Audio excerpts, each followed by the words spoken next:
석기시대부터 중세시대, 현대사까지. 안녕하세요. 역사를 가르치는 석중쌤입니다. 우리는 오늘 제2차 세계대전에 대해 살펴보도록 하겠습니다. 교과서로는 190쪽입니다. 먼저 2차 세계대전의 원인인데요. 우리가 지난 시간에 전체주의에 대해 배웠죠. 이탈리아의 파시즘, 독일의 나치즘에 대해 배웠습니다. 이 두 나라가요, 이제 팽창을 하기 시작합니다. 이탈리아는 알바니아와 에티오피아를 침략하게 되는데요. 이 침략에 대해서 국제연맹이 비난을 하니까 이제 국제연맹을 탈퇴해 버리기도 했습니다.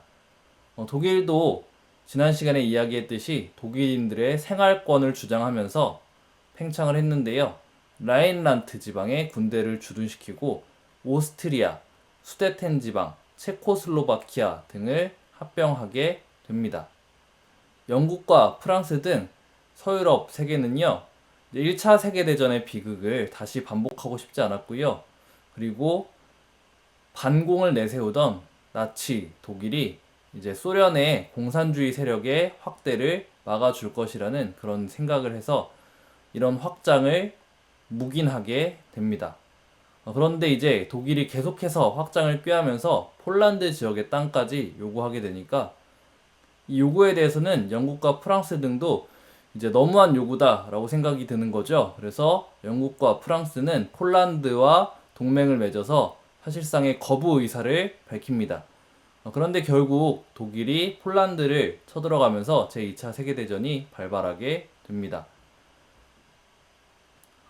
독일과 이탈리아는요, 또 일본과 함께 삼국 간 반공 협정을 맺었는데요. 이 반공 협정은 공산주의 세력의 확대를 막고자 했던 것입니다. 이 전체주의 체제 국가들 공통적인 특징이 이제 공산주의에 대해서 적대적이었던 것이죠. 그래서 이 세 나라는 반공 협정을 맺었고요. 이후에 동맹을 맺습니다. 그래서 우리는 이 동맹을 추축국 동맹이라고 부릅니다. 독일이요, 결국 폴란드를 침입하면서 제2차 세계대전이 발발했다 그랬죠. 그 전에 독일이 소련과 서로 불가침 조약을 맺게 되는데요. 이것은 독일이 1차 세계대전을 교훈으로 삼아서 전선을 한쪽에만 두고자 했기 때문입니다. 그래서 동부전선, 그러니까 소련과 맞닿은 쪽을 안정화시키고자 불가침 조약을 맺었는데, 그런데 이것은 당시 세계적으로 굉장히 큰 충격이었습니다. 왜냐하면 반공을 내세웠던 나치 독일과 공산국가 소련이 서로 불가침 조약을 맺은 것이기 때문인데요. 소련은 이제 그 당시에 공산주의 세력을 확대하면서 국제적으로 고립되어 가고 있던 상황이었고, 또한 폴란드 영토가 러시아의 일부였던 적이 있는데, 그 영토에 대한 욕심 등으로 인해서 서로 맞지 않는, 서로 다를 거라 생각했던 두 나라가 조약을 맺게 됩니다. 그리고는 2차 세계대전이 발발하는 거죠. 네, 그 다음은 2차 세계대전의 경과입니다. 이제 연합군과 추축국이 맞대결을 펼치게 되는데요. 독일이 폴란드를 쳐들어가서 점령을 하고 바로 서부전선에 힘을 모아서 프랑스를 공격합니다. 프랑스는 1차 세계대전 이후에 이제 강력한 방어선, 마지노선을 구축해 놓고 있었는데요. 그런데 독일은 이것을 우회해서 돌아서 프랑스를 공격합니다. 그래서 프랑스가 대부분 점령을 당하게 되고요. 남부 프랑스의 비시 정권이라 그래서 이제 독일의 협력적인 정부가 생겨나게 됩니다. 나치 독일에 저항하고자 했던 프랑스인들은요, 망명을 떠나서요, 드골 장군의 지휘 아래 자유 프랑스 망명 정부를 결성하고요, 독일에 저항을 하는데요. 프랑스 식민지들도 자유 프랑스 망명 정부를 지지하면서 추후에 프랑스가 승전국이 되는 배경이 되기도 합니다. 이탈리아는 2차 세계대전 발발 이후에 그리스와 북아프리카 지역으로 이제 진출하고자 했습니다. 이렇게 유럽과 아프리카 등 세계 각지가 다시 한번 전쟁의 소용돌이에 휘말리게 됩니다. 이런 상황에서요, 독일이 독소 불가침 조약을 파기하고 소련을 공격하게 됩니다. 이것은요, 전쟁이 장기화될 것을 우려해서 독일은 자원 확보를 위해 우크라이나 지역을 차지하고자 했던 목적도 있었고요. 우크라이나는 이 당시에 소련에 속해 있던 국가였습니다. 그리고 아까도 이야기했지만 반공과 공산국가라는 서로 맞지 않는 그런 사이라 그랬죠. 거기에 더해서 게르만과 슬라브라는 1차 세계대전의 원인이 되는 민족주의적인 측면도 두 나라가 갈등을 빚을 만한 요소였습니다. 그래서 결국 독일은 소련을 침입하게 되는 거죠. 그리고 일본은 이 당시에 중국과 전쟁 중에 있었는데요. 중국과의 전쟁이 길어지면서 자원이 부족하니까 동남아시아를 침략했습니다. 일본의 확장을 견제하기 위해서 미국은 일본에 여러 가지 압박을 가하게 되는데요. 석유를 수출하지 않는다거나 이런 것들이었습니다. 이런 미국의 압박에 일본이 결국 미국을 공격하게 되는데요. 일본이 하와이의 진주만을 기습하면서 태평양 전쟁이 발발하게 됩니다. 이 2차 세계대전은 여러분들도 잘 알고 있을 것 같은데요. 결국 연합국의 승리로 끝이 나게 됩니다. 연합국이 이제 전쟁에서 승기를 점점 잡아가게 되는데요. 먼저 이탈리아가 항복을 합니다. 이탈리아는 아프리카 전선에서 영국군의 선전으로 인해서 점차 약화되어 갔고요. 그로 인해서 전황이 불리하게 돌아가니까 국내에서 쿠데타가 발생하고 무솔리니가 정권을 잃게 됩니다. 그러면서 이탈리아가 연합국에 항복을 하게 됐는데요. 이탈리아가 항복했다는 소식을 들은 독일은요, 이제 이탈리아를 공격해서요, 괴뢰 정부, 허수아비 정부를 세우고 무솔리니의 권력을 다시 회복시켜줍니다.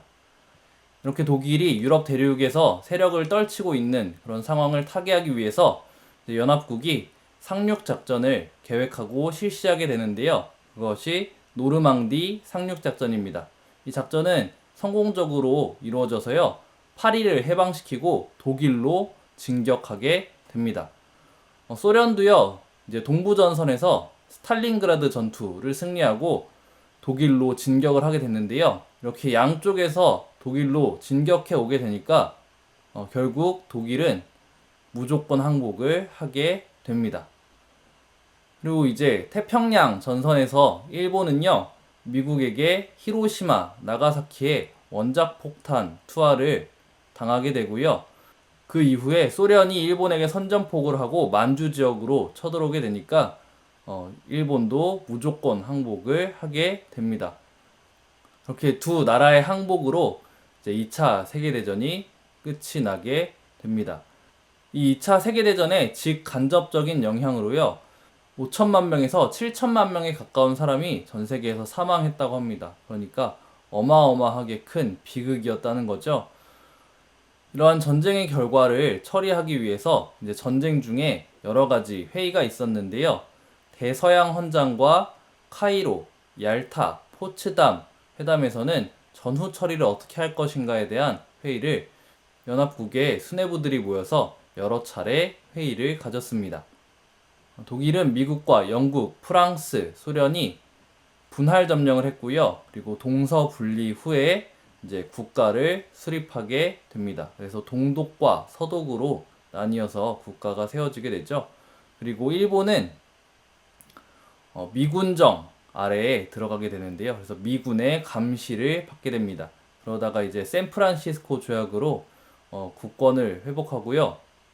우리나라로선 굉장히 안타까운 일이지만 6.25 전쟁이 일어났을 때 그 병참기지 역할을 하면서 경제적으로 다시 회복하는 계기가 되기도 합니다.